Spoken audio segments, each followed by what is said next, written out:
Welcome. My name is Hale Champion, the Executive Dean of the Kennedy School. It's a pleasure to welcome you and our speaker to the forum tonight. He and his topics are, in fact, a celebration of this kind of place, the forum, and the purposes for which it was meant. We welcome everybody here, but we especially welcome those who want to see the debate as open and feisty as possible, who will mention the unmentionable frequently and question the unquestioned all the time.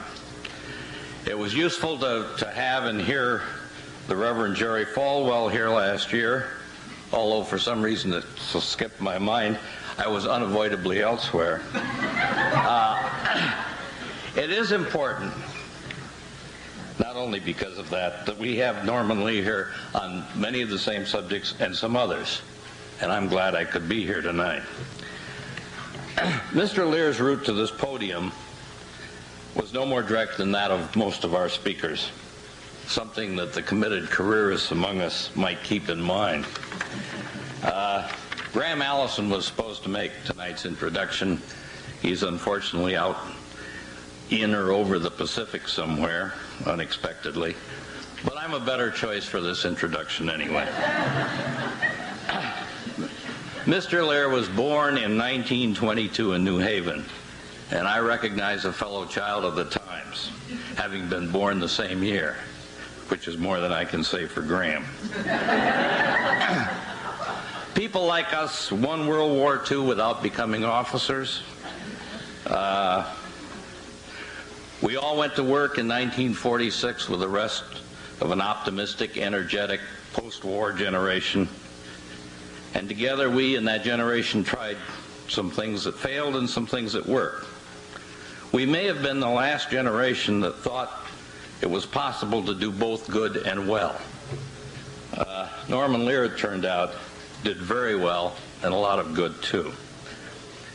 I will not recite all of this remarkable career, its creation, its recognitions and rewards, and currently its contributions to public life and discourse. Let me simply say that in his professional life as a writer, director, and producer of films and television programs, he did the remarkable thing of drawing 120 million Americans to their television sets every week, not only to laugh but to better understand themselves.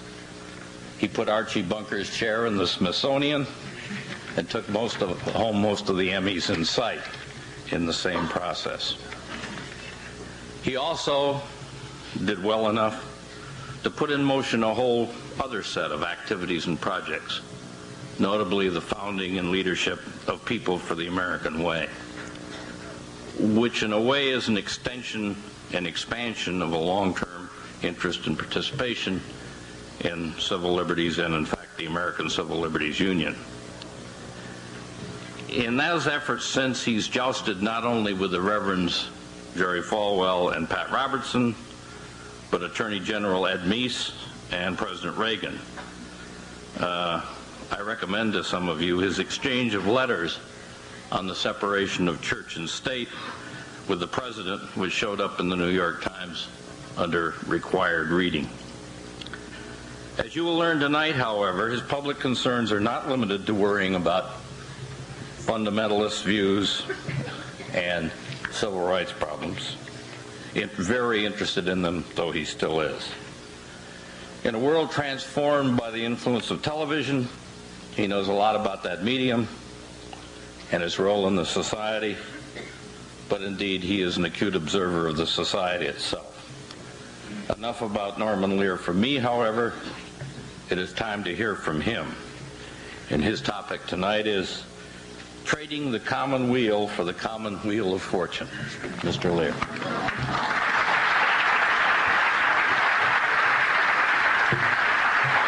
Thank you.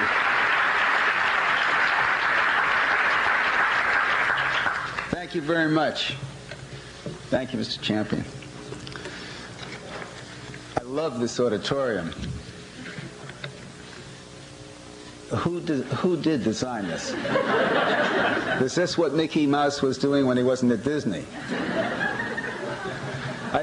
When I saw it empty, it was strangely unwelcoming. It is terrific right now. I love the bright lights. I'm glad I'm not looking at lights. I'm glad I'm looking at faces. I like faces, and it makes me feel a lot better. And I am pleased, and I'm honored, and I'm kind of curious to have been invited to the Kennedy School of Government tonight. Pleased to be with you in this haven of serious thinkers.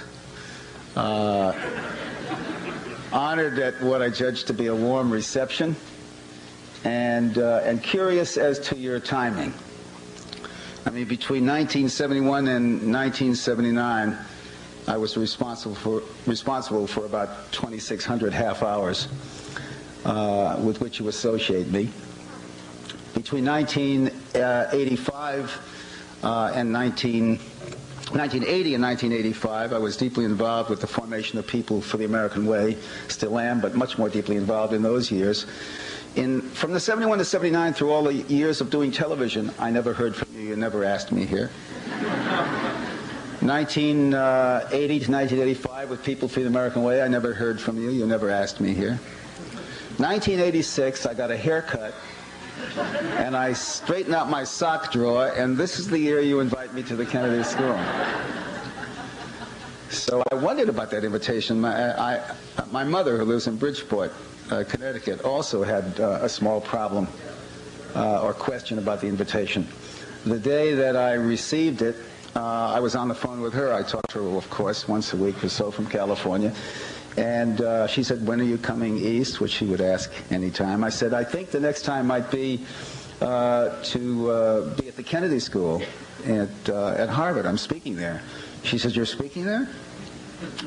I said, yes. And then I kind of built it up, which I need to do with my mother.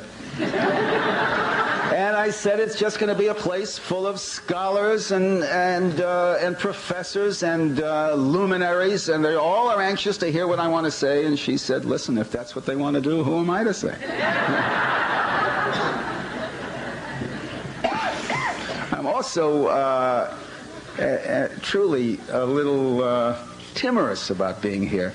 I don't feel I know as much about history of government and political philosophy and so forth as I might to be perfectly comfortable in these surroundings. And I feel in a way as I did when I was 3 years old, and my father, here in Revere, Massachusetts, by the way, took me for my first haircut. My father was an explosive kind of character, and he took me to this barbershop. It had 8 very long, thin barbershops in those days, 8 chairs, one behind the other, each one full of barber and a customer.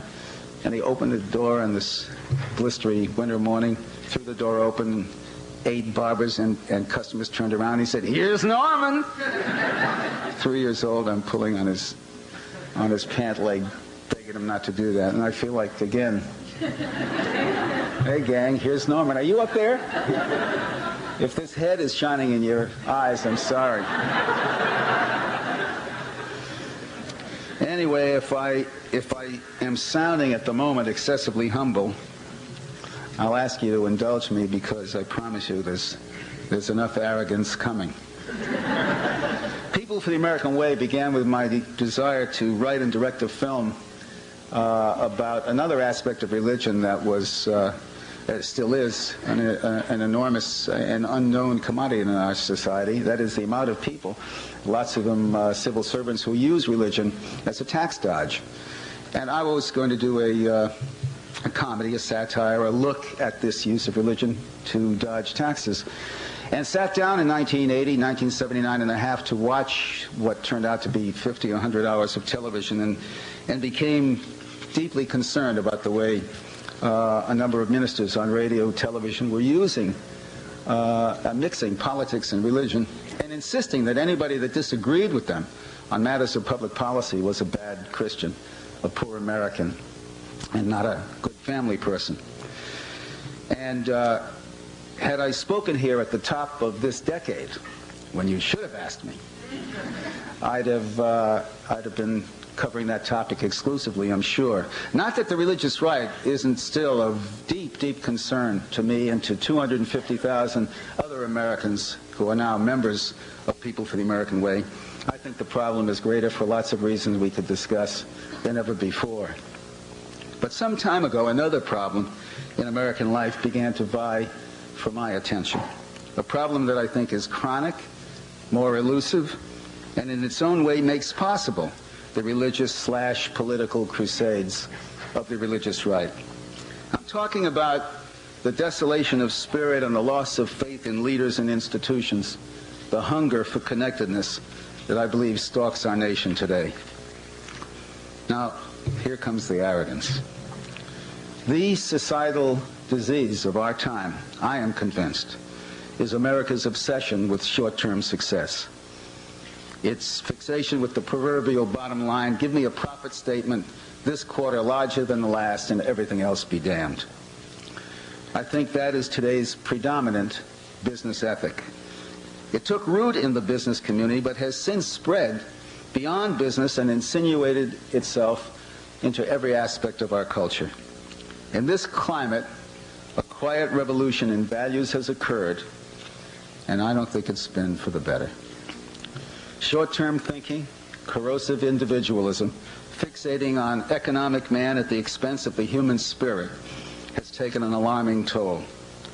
I focus on the business community, and just for starters, not to scapegoat it, but because I believe business has become a fountainhead of values in our society.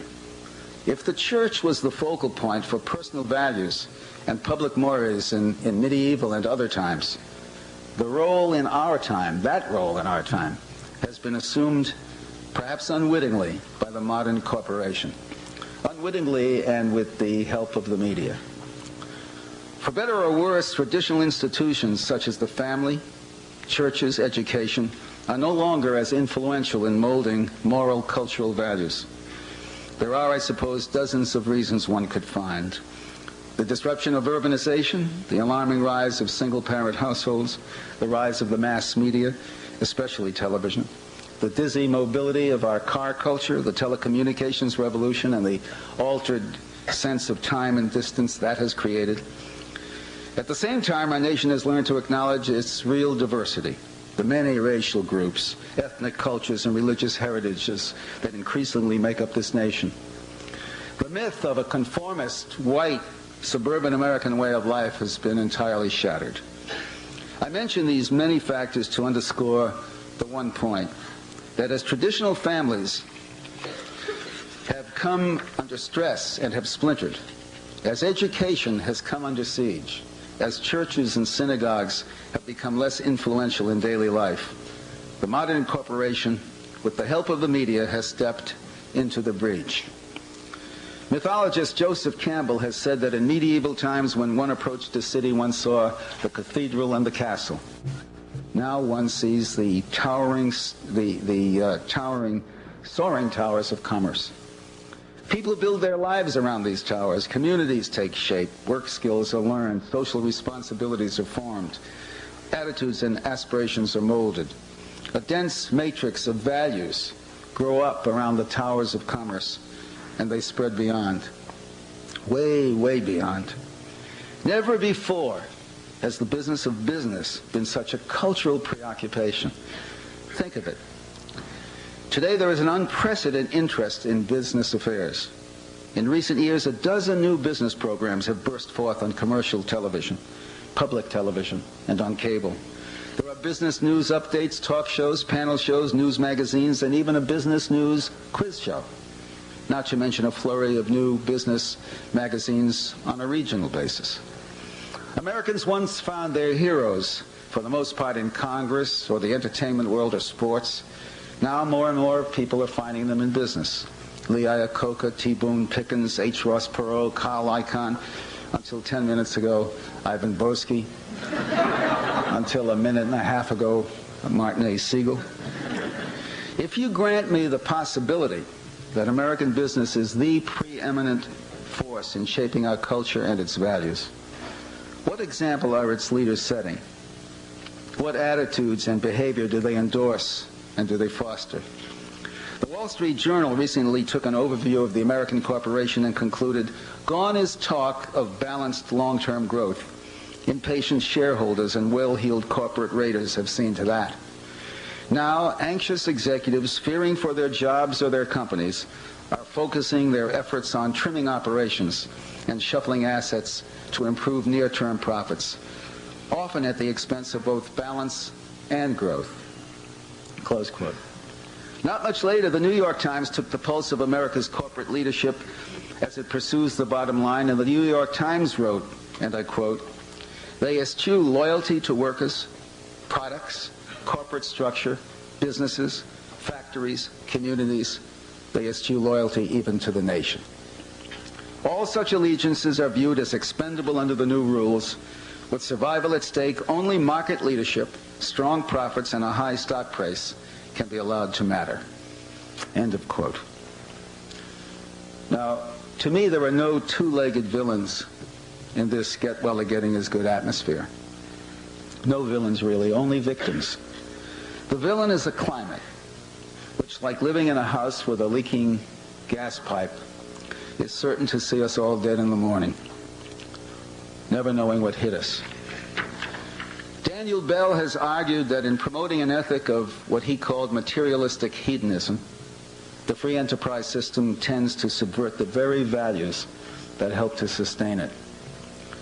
If American business insists upon defining itself solely in terms of its market share, profitability, and stock price, if its short-term material goals are allowed to prevail over all else, then business tends to subvert the moral cultural values that undergird the entire system. Such values as social conscience, pride in one's work, commitment to one's community, loyalty to one's company. In short, a sense of the commonweal. When we speak of the decline of public morality and personal values of the me generation and the culture of narcissism, of impulsive marriages and facile divorces, when we speak of 100 social ills, I think we may be talking about a trickle-down value system originating with this short-term mentality that has come to consume everyone. This ethic breeds in a climate where leadership everywhere, in business, in the Congress, in federal agencies, in state legislatures, organized labor, the university, leadership everywhere refuses through greed or myopia or weakness to make provisions for the future.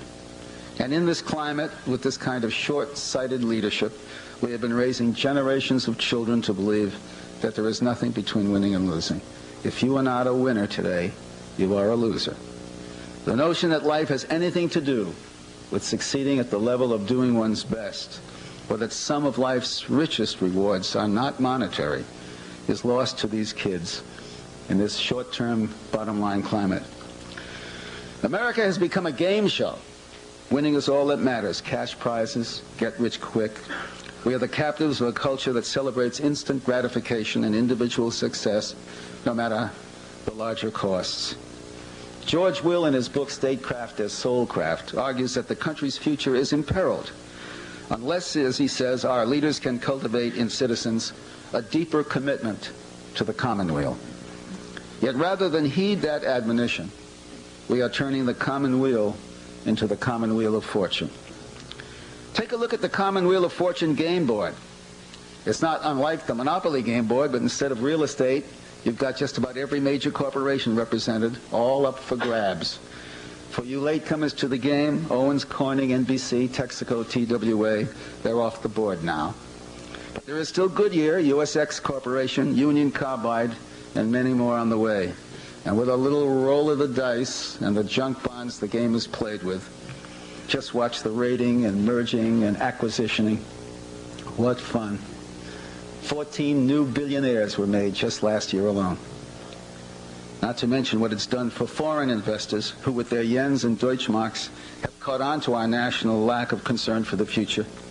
We are now selling them America as cheaply under the circumstances as the Indians once sold us Manhattan. Turn the game board over, and what's it say on the other side? Made in Japan. On the surface, we seem to have accepted the selling of America Just as we seem to have accepted the fact that we no longer make the best automobiles, the best radios, the best hi-fis, and television sets and compact discs. The fact is we hardly make any of these products ourselves today, where we once were responsible for most of them. And we've accepted that without a whimper. With numbers and charts, economists and policymakers can write scenarios to explain everything I'm saying in every direction. But there is a psychic, spiritual dimension to these changes that cannot be ignored. There is an open wound on the American psyche which must be attended to. Take the American motor car. For all the years I was growing up, it was the standard of the world. Keeping up with the Joneses meant in our town and every town in America, whether you were going up the General Motors line, the Chrysler line, or the Ford line. My father was a General Motors guy. He got as far as the Oldsmobile one year, almost made it to the Buick, dreamed of the Cadillac. But that's what it meant to him.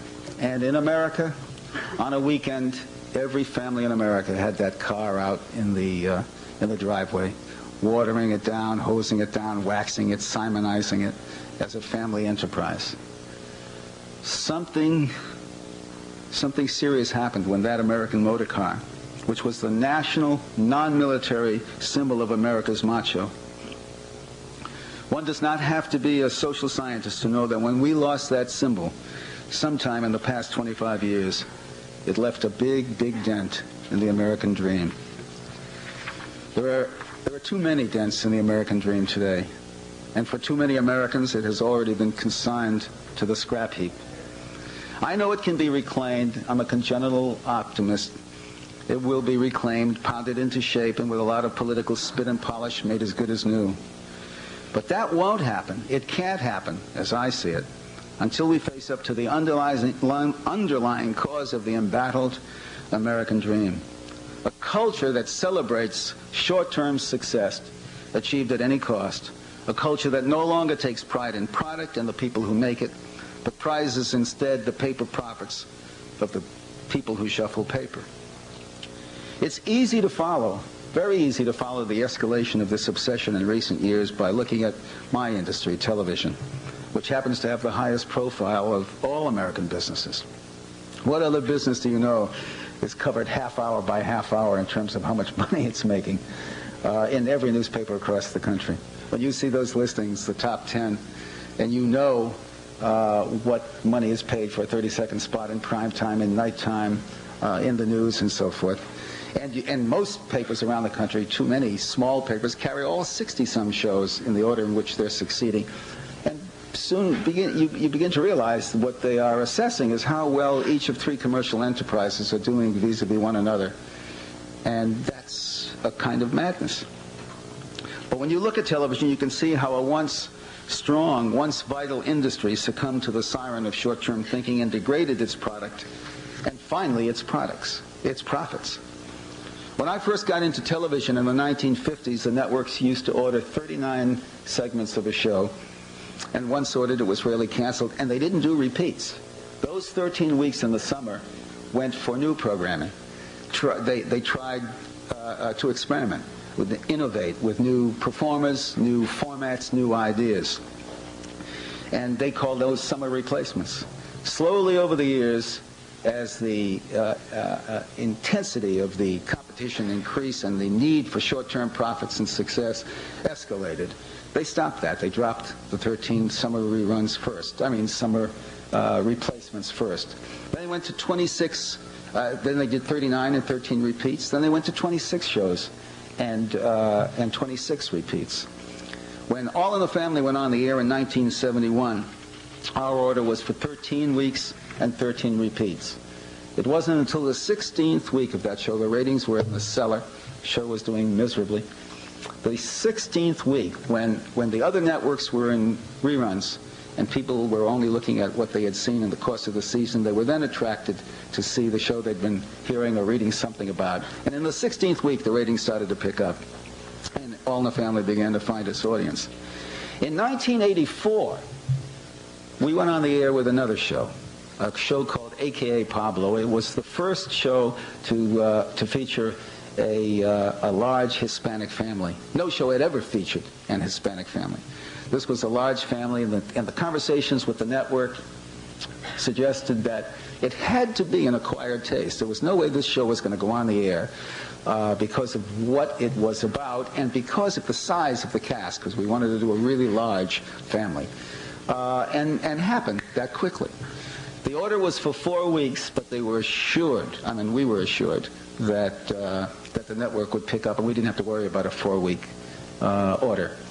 The show was made, all 4 episodes were made before the first one aired, so any instruction the audience at home might have given a growing company with a new idea was lost to us. We made 4 shows. They were on, the first 2 were on when the show was canceled. It had not rated highly enough. So over the years, I saw firsthand how more and more the name of the game for the networks became, how do I win Tuesday night at 8 o'clock, and everything else be damned. The actual substance of a program became almost incidental. At some point, the networks stopped asking themselves how to program responsibly, what the effects of sex and smarm and violence might be on children and their audience. They stopped asking themselves how to innovate, how to reinvent the wheel, so as to keep network television consistently changing and maturing, to keep it ahead of the competition that was clearly on the way.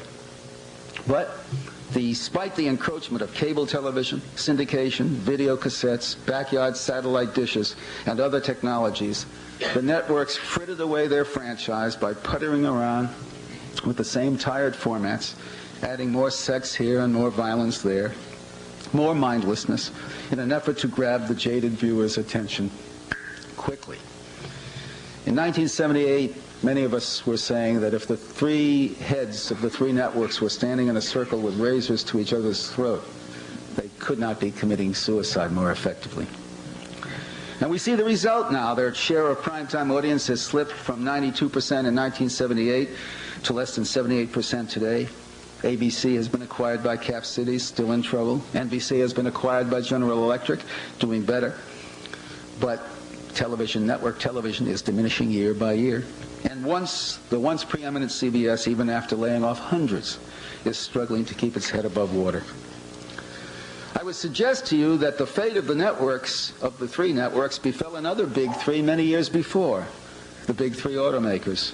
As has been documented, they too failed to heed the handwriting on the wall, refused to innovate, refused to reinvest in the tools and dies necessary to meet the low-priced, fuel-efficient imports from abroad. There was the ailing steel industry, which refused to modernize and invest in its future. The labor unions in both industries, which kept hacking after another round of added wages and fringe benefits, and declined to fight to modernize and to protect their members' jobs in the long term. And of course, the U.S. consumer electronics industry, which surrendered the compact disc technology to Japan and Holland, who were willing to make the long-term investments in the fledgling technology. In playing the common wheel of fortune, what matters most are the numbers. Who can amass the highest sum? Who can become number 1? America worships at the altar of the numerical bitch goddesses. The Nielsen ratings, the Dow Jones Index, opinion polls, cost-benefit analyses.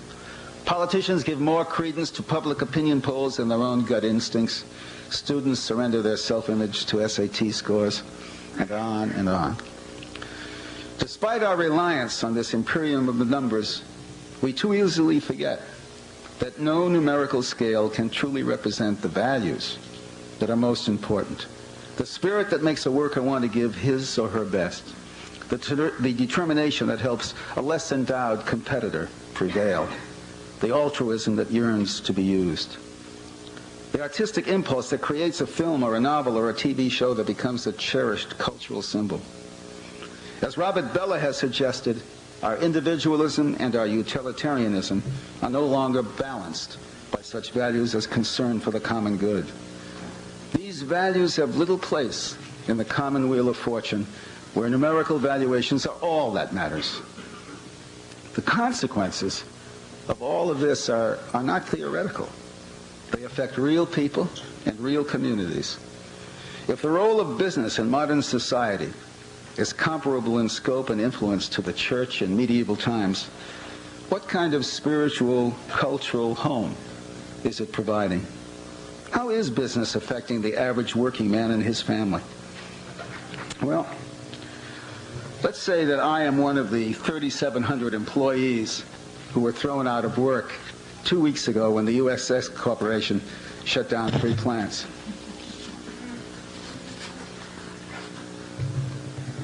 Hi. You can call me Norm.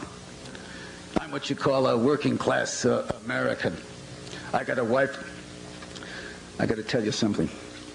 When I thought of doing this, I remember the only time I ever acted before in my life. I was 11 or 9 years old. I was the 8th Hanukkah light. I was, and when it came to me, the 7 had done their thing. When it came to me, I went straight up. Didn't remember a word, so what I did was repeat what the 7th kid had said. It might have been the only synagogue in the history of the country that had for one Hanukkah, had only 7 days. This could be one of the great illustrations of how much writers and producers need actors. But I'm going to do it anyway, because I feel for this guy. I said I'm what you call a working class American. I got a wife and 3 kids, a good car and a runabout, a small boat and a trailer hitch in my driveway, a house, a mortgage, and bills that could choke a horse. Now with the layoff, I tell you the truth, I don't know what's going to be. I remember after the war, Red Buttons was a big star on TV. There aren't many around here who can remember that. A couple of you older people can remember that. But he was a big star on TV, and he had this thing where he used to jump up and down on 1 foot. He used to cup his ear like this, and he used to go, ho, ho, ho, ho. Some of you people remember that? Strange things, Red Buttons used to say, are happening. And then he'd tell a joke. Well, strange things are happening, but I ain't got a joke to tell, because I'm scared. I used to make fun. More than that, I used to get real sore at buddies of mine who, well, I skipped ahead of myself. Truth is, I've been scared for a little while now. I don't know when it started, maybe 10, 12 years ago, about the first time I bought a foreign car. I used to make fun. More than that, I used to get real sore at buddies of mine who'd done that. Seemed like it wasn't patriotic. It didn't even make sense in our town because we was all in the steel business, and it was us supplying the steel for American cars. Then more and more, the automobile companies began buying steel and even parts from overseas. So what I was feeling didn't seem to matter anymore, you know? So I finally done it. And I've been driving a foreign car, a Toyota, ever since. But I still got this feeling in the pit of my stomach, something's wrong. Strange, you know, like I said. Especially, and it kills me to admit it, when I think, I mean, hell, I know, I'm driving a better car than, for the buck anyway, than some of the cars they're making here right now. I used to envy my brother-in-law Sam. He was a white-collar guy doing research at aerospace, which was a part of Goodyear, big stuff. He looked like he had it made forever. Then one day we read in the paper that some international corporate raiders coming after Goodyear. I couldn't believe it. Goodyear, with all them tires and a blimp. How could a single guy, come after Goodyear? But he did it. And Goodyear got scared and had to pay him off. So they're selling aerospace. I tell you, it's Rambo time. But this Rambo got $1 zillion for saying boo, and my brother-in-law got canned. That was months ago, and he's still out of work. Now I'm out of work too. But you know, it's more than just being out of a job that's eating at me.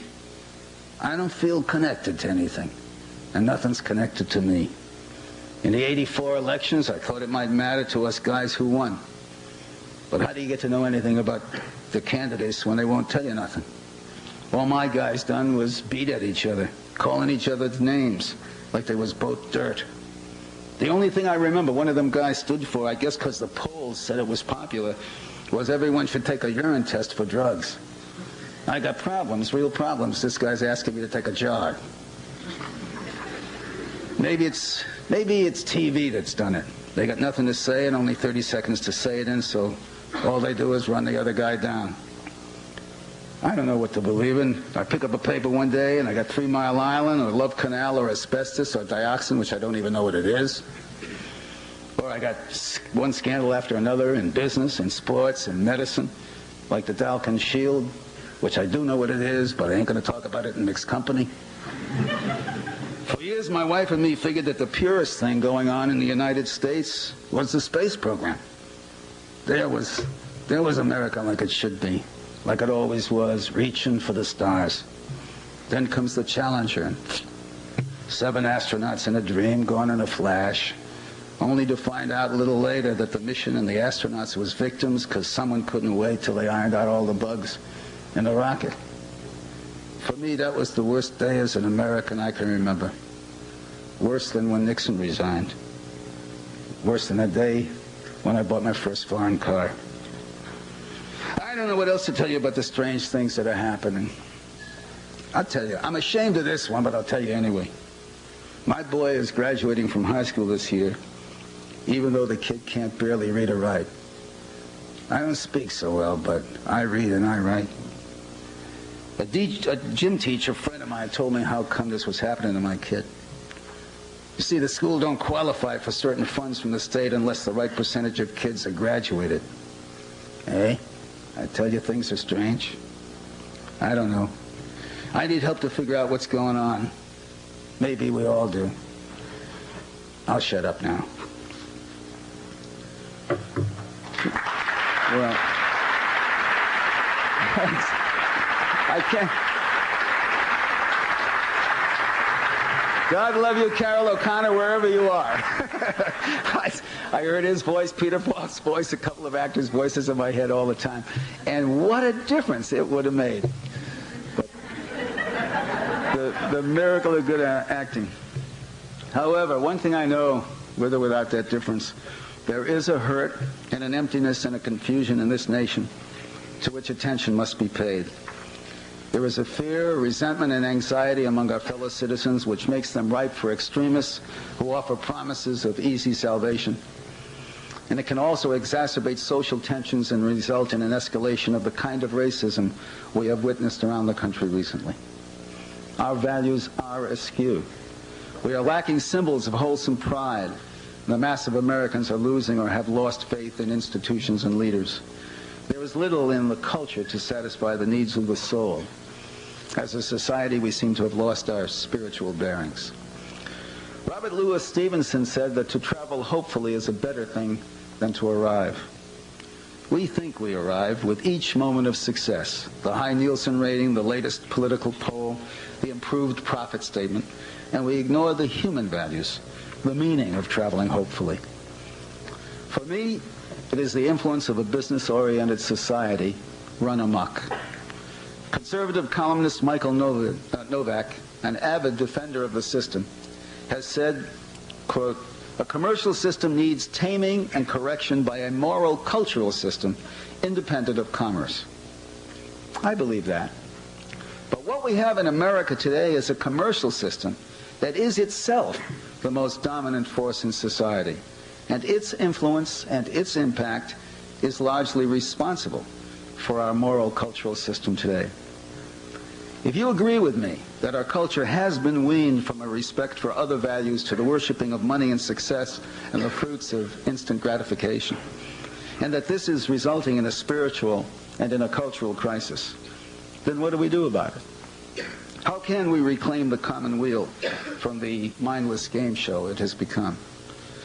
We can start, I think, by recognizing that government has a major responsibility here. Now, I am a product of the free enterprise system, and I cherish it.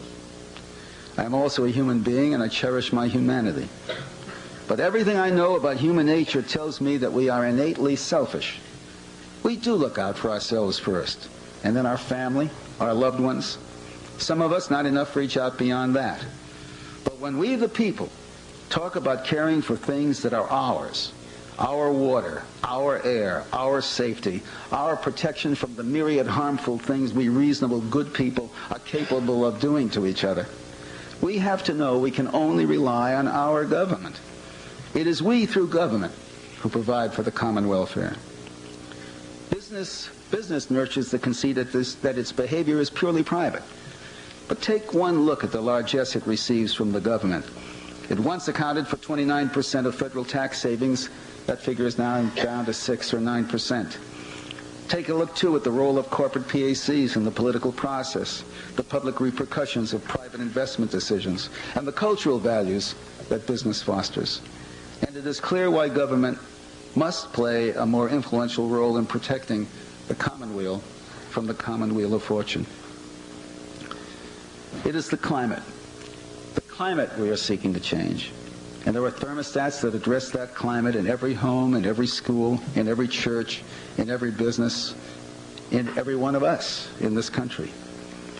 We can start perhaps by establishing a new set of symbols and heroes. We had Rambo and Oliver North and Ivan Boesky, corporate raiders and arbitrageurs, the yuppie generation and the culture of conspicuous consumption. We have had religious zealots who would abridge the First Amendment in the name of God, and political extremists who would censor books and condone racism. But we have also had, and more attention must be paid, to people like Robert Hayes, an attorney with a top-flight New York law firm who quit his lucrative job several years ago to start a new branch of legal practice, defending the rights of the homeless.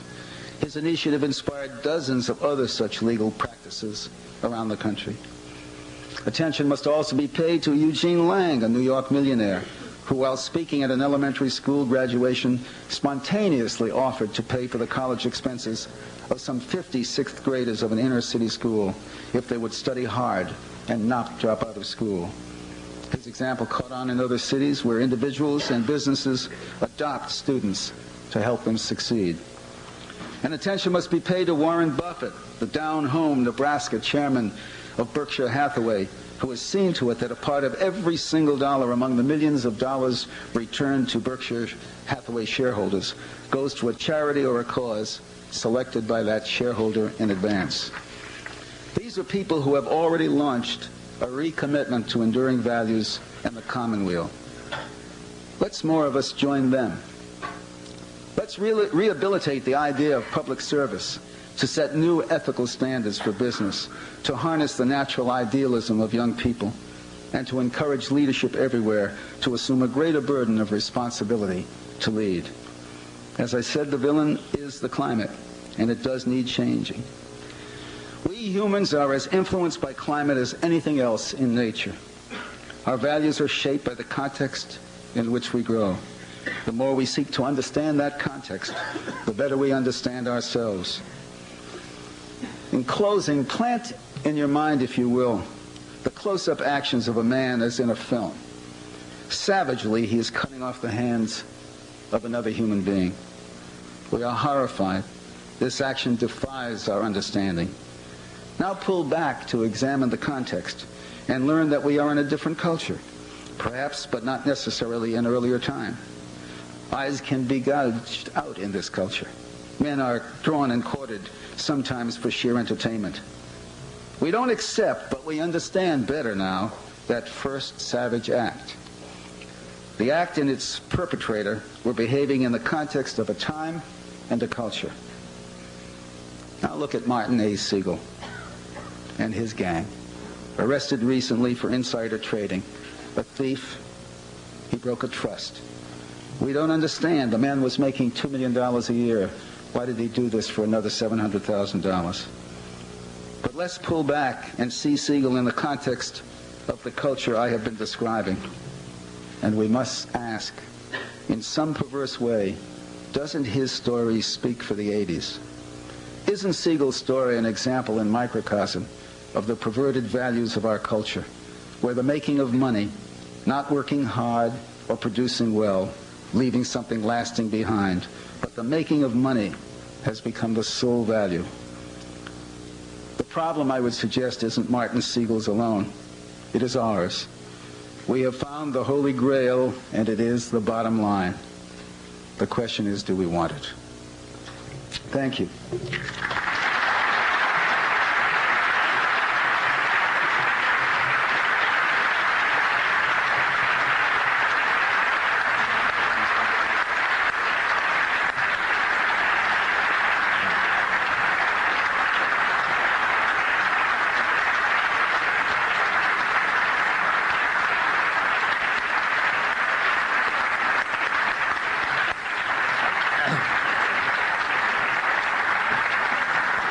Thank you.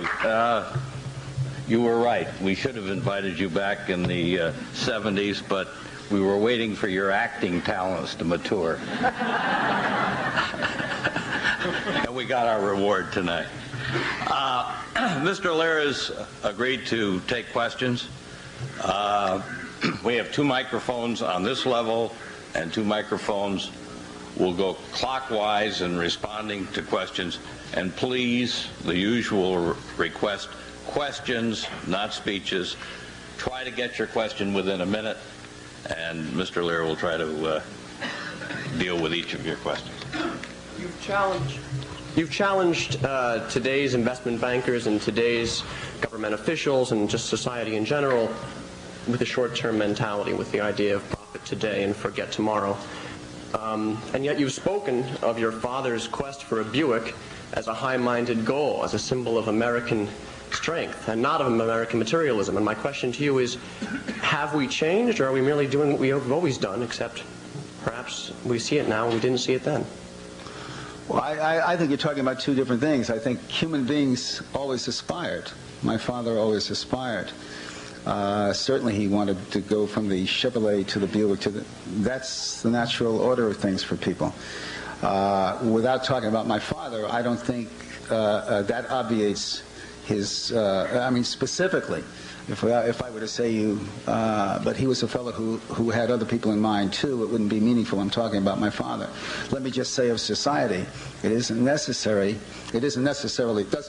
follow that somebody who wishes to move from a Cadillac, from the Oldsmobile to a Buick to a Cadillac, is going to do that at the expense of the rest of society. There are other values too. I have to first of all say I appreciate your Studs Terkel rendition.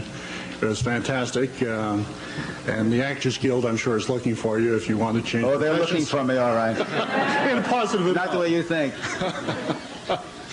One thing that I think is kind of important, I noticed that you mentioned a lot of problems that we have, but I'm sure in all the time that you've been thinking about it, you've been thinking about some solutions. The solutions, of course, working together, but do you have any others that you might expound upon? Well, the Petrock, or somebody who said that the beginning to a cure is to know a problem. I think a problem here is very clear. What I care to do as an individual is to try to find that candidate for the highest office in the land who feels this way about this particular problem, because as I said at the very start, this for me is the societal disease of our time. I think addressing it will provide its own cure. Once there is some consensus that something is wrong here, yes. I think we can start to address pay raise situation last couple of weeks ago. To the Congress, indicates that politicians are not really going to respond to citizens. So therefore, you think the executive is the primary motif of moving the government in being responsive to people? Well, I think the legacy of Ronald Reagan will be that he reminded us once again how much that office matters. As he came into office, we were convinced that a president no longer mattered, that with special interests and so forth, no one person could move the country. Okay, thank you. You're welcome. I don't have a candidate at the moment. Sir? You're right on, bullseye.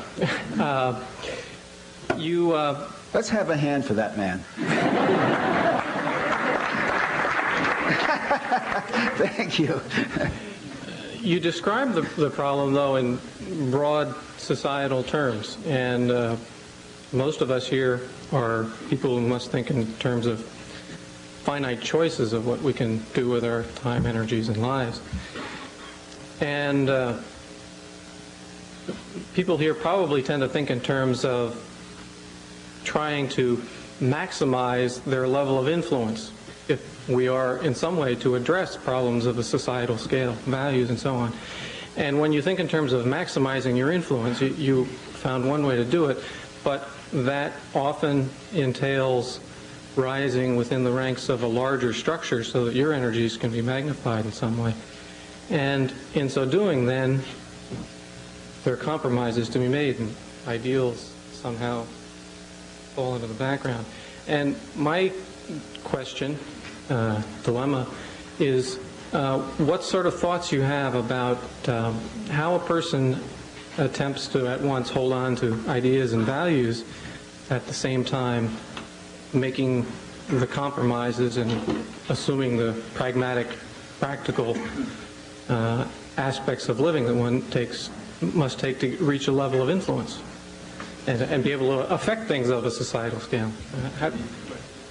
Well, my grandfather taught me when I was a boy of 9. I lived with him for 3 years, from 9 to 11 and a half.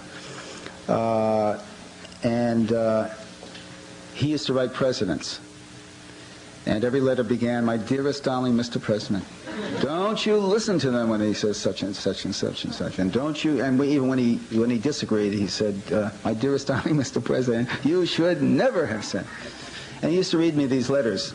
And I was listening to an old man who really believed he mattered. And I believed he mattered. And I would go down the 4 flights of stairs, 74 York Street, New Haven, Connecticut, and I would pick up these little white envelopes out of the mail occasionally that said White House on it, addressed to my grandfather, Shia Seacole. He believed he mattered. I believed in high school, as a result of living with him, I mattered. So I wrote letters. I got volumes of answers from sources in the government to the right kinds of letters. I always felt I mattered. So I think influence, sure, you're in television as I've been in television, and you are indeed more influential. But that's like needing, to have arrived. What about the journey? What about the bit of influence we all have as we move through life, starting with this friend and that friend and so forth? That could sound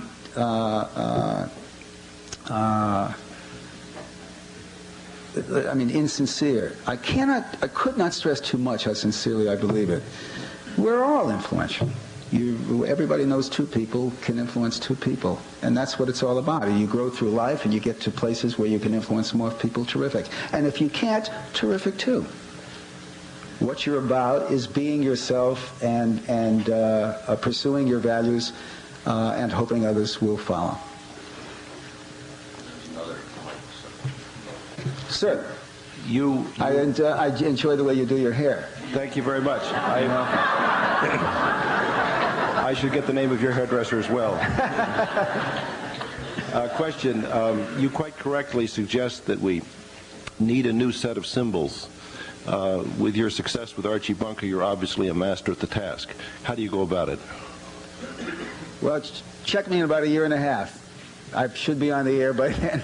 No, I'm on the question of creating symbols. How do you go about conceiving a symbol and bringing it into being? Well, you're talking about the way we might do it in television or outside of television? I'm picking up on your point when you're talking about what can we do to address the feeling. I think we pick more people out of society, like the 3 I mentioned. There are many, many more examples.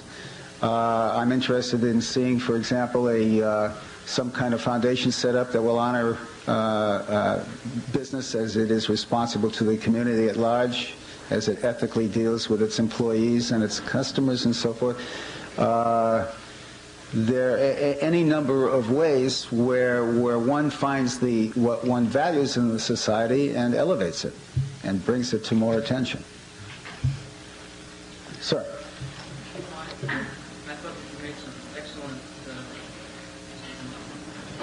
thought you made some excellent points about the shortcomings of our economy and our educational system, and certainly you're a distinguished company making many of the criticisms you do of our society. I can certainly going back since the country's establishment, we can find many social critics who've also raised these questions, Henry Adams and many other people. And it seems to me that your argument is really with the nature of our culture in sort of a more serious way. A lot of the things that you talked about, the corporate raider syndrome and the changes in our economic structure, are really sort of part of the dynamic change of our economy. The corporate raiders, some of them may be disgraceful characters, but they're fulfilling a useful function in streamlining our corporations and in making sure that shareholders have more of a say in what the management does. And just as buying Japanese products and so on is a symbol of how we've helped the world form a sort of a more cooperative and interrelated economy, and Americans like to participate in that. And perhaps we'll form a society which we won't be able to make the great consumer products and so on, but we'll have the great universities and genetic engineering and so on. And this is our strength. And it seems to me you're somewhat pessimistic, and you're really attacking the American dream when you're in a certain way. You got a friend. I'm outnumbered here. I disagree with you. I feel that the corporate raiders and the whole syndrome, everything that goes into that, is defeating us in major and significant ways. First of all, I'm not a statistics person, as what I had to say here might have illustrated. I deal in themes and values, but they're easily perceivable to me. We are doing more business abroad and putting more Japanese and others to work making our products all of the time. The same people who are affecting what you term as good in our businesses. And I'm sure there is some good. I'm sure that some management has been archaic and needed replacement. There has been tighter, companies have been more tightly designed and working more efficiently. But by and large, doing that much business abroad, destroying our own steel industry, our own automobile industry to a great extent. Consumer electronics, 94% of which we made, 6% were made elsewhere in the world. Some 6 or 8% we make now, the rest is made elsewhere. I mean, what we make is insignificant in that regard. I think as we go to a service community, most of those people that were thrown out of work, that are now working, we were talking about this at dinner, are making $7,000 a year or less on the average, millions upon millions of them. I don't see that as healthy or helpful. And the biggest disagreement I have with you is that I might be a pessimist. I'm no pessimist. I'm nobody's pessimist. I wake up, I'm the twin who knows if there's enough horseshit around, there's a pony someplace. And there is enough horseshit around. So how's that for C-SPAN? I'm not sure about that. But I wake up every day in my life happy and hopeful, and the day I don't, I won't wake up. So I think it is terrific to be able to talk about these things, to be able to say, I see a problem, who agrees, let's those of us who agree address it. Do you think that there are people currently in the television industry who are analogous to Robert Hayes or Eugene Lang and who have begun to bring about this redemption in TV? And do you really think that a quote-unquote redemption can occur in the television industry? I think so. I've been waiting to see it someplace in cable. Maybe it's arts and entertainment. I don't see enough network. I don't see enough of it to know. This lovely man responsible for the morning show on CBS, Ed Northshield, I noticed has just left. I don't remember what that story was. But he should have. There's a CBS treasure that should have been held on to. I don't know quite what happened. There are. I mean, you'd have to go to individual shows that show, that are terrific shows, the Cagney and Lacey's and so forth. But you're asking about a movement in television, and I don't, frankly, see that, because I think we're looking at 3 networks who need to improve the bottom line at any and every expense as a result of the obsession that I think consumes us all. Raymond Dalio, Have you anything to add to anything that I had said here, or a question, Ray, that had come up?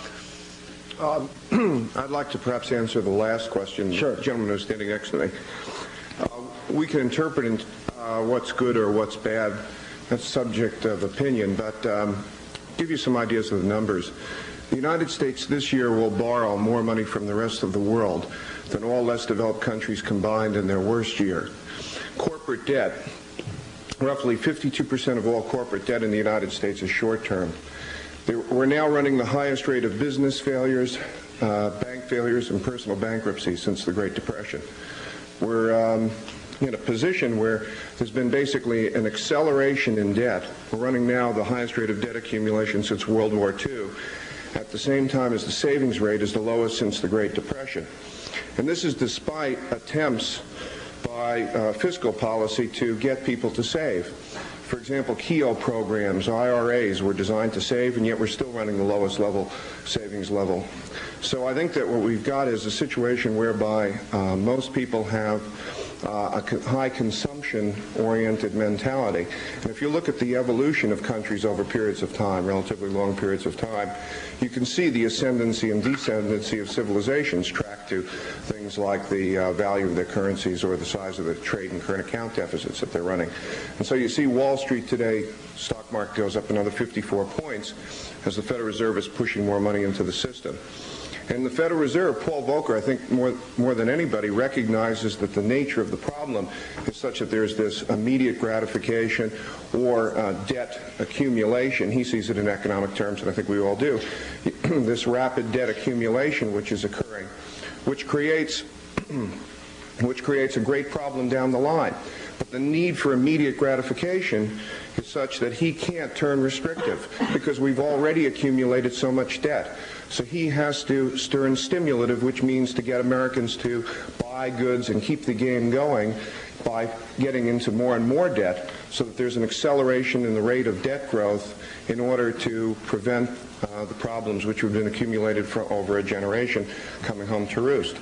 So I think that if you look at the numbers or the statistics and you draw comparisons through history, I think you have to say that this rapid rate of debt growth, this deterioration in savings rate and work ethics is very much at the heart of it. It's attitudinal. It's not fiscal policy or monetary policy really at its heart. It's the desire to go into I think a department store and buy a color TV, and it's only $18 a month because that's the immediate gratification. So I would just answer that point. Thank you. So you know, Ray Dalio manages a couple of $1 billion or something such of investment funds. So this isn't somebody thinking in a room someplace. He's dealing with it all the time, and that's his assessment. Thanks. Yes, sir. I think what you've said is extremely accurate. I know for myself personally, one of the most depressing things that I feel that I have to do every day is pick up the paper and read it just so I know what's going on. If there's a real smell and a stink that comes from the 80s that I've observed, it's the defense contractors, and maybe their slogan is ask not what you can do for your country, but how you can rip it off in every conceivable way. I think part of our attitude has to be not only what we can do positively, which I think is what you've been referring to in terms of ethical standards probably. I think we also have to take an attitude of what we're going to tolerate in terms of negative behavior. And I think our attitude has been, for example, I mean, if Ivan Boesky rips off $500 million and has to give $100 million back, big deal. And defense contractors the same way. I don't see... I happen to have a conviction that punishment, to a certain extent, is a valuable alternative in terms of negative, destructive behavior, and I think that's what we've observed in the corporate area. And I think we have to take a serious look at what kind of actions that we're going to take and that we will tolerate in terms of the destructive. And our national security, I don't think, is anything to meddle with in terms of what these defense contractors have done. And now the question. Sorry.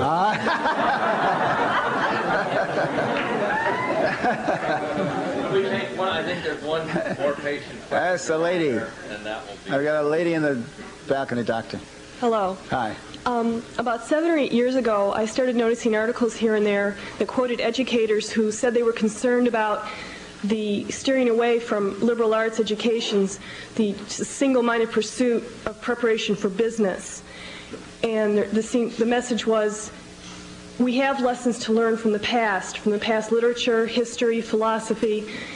My question is, do you think that this is true, that ethics, can it be taught? Is there a role for this in the schools? Can we learn something from the Peloponnesian Wars in the 80s? I mean, your friend was talking about past economic conditions, and it seemed like he was saying, look, these are the lessons we need to learn from what's happened in the past. Well, my answer is simple. Of course we can. And there are signs in the country that all of that's being reevaluated by young people. I believe I'm reading very recently that there is an increased enrollment and increased attention being paid to liberal arts education, and more students are coming back to it. I think that's a good sign. Well, that was the last question, so I will close by telling you how much I enjoyed this, and to let you in on one little insight as to what a fool you've been listening to here. At the early part of my talk, this is a confession, I told you something my mother truly said. You know, if they want to come and hear you, who am I to say? But I thought that would get a laugh, and I didn't know how difficult your questions would be, so I have a Confederate in the audience who was going to ask me, because after I said that and got my laugh, I was going to say, listen, I got lots of other stories, ask me in the Q&A period. But I didn't say that.